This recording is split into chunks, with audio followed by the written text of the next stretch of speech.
Hi, Gary here. You've probably seen the movie Elf. You know, there's a scene where Will Ferrell plays an elf, and he's sitting on Papa Elf, which is played by Bob Newhart. And of course, we all know that he's not that much bigger than Bob Newhart. So we know that they're playing with camera angles and so forth to make it look that way. And so if they used a totally different camera angle, we'd see the really true size of them. You know what? That same exact analogy has to do with how we take on debt. And it's not very understandable up front, because again, this is very intangible. It's not like a picture of Papa Elf and Elf. And the intangibility of this is this.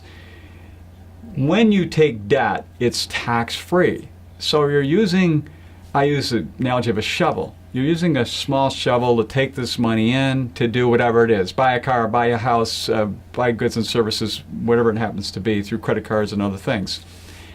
But when you pay it back, you have to pay it back with money after tax. And when you start paying it back with after-tax money, all of a sudden it takes a much bigger shovel, meaning you got to have something that's 30-40% bigger to end up with that same amount of money that you use to take on the debt. So if you took on $10,000 of debt, many times you got to get about $14,000 or $15,000 of income. Then after all the taxes, gives you the $10,000, so now you can pay off the debt. It's really important to understand this right up front, especially what's going on with student debt out there. It's so horrible for a lot of folks who are trying to pay this off, and they realize it way too late that that's what it takes to pay debt off.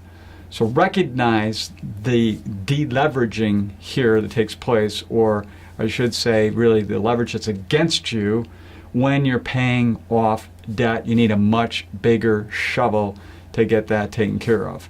It's just an important thing to remember every time you take on debt, so you are really clear about what happens at the end in mind, to make sure you will have the cash flow necessary to pay that debt off in a reasonable period of time.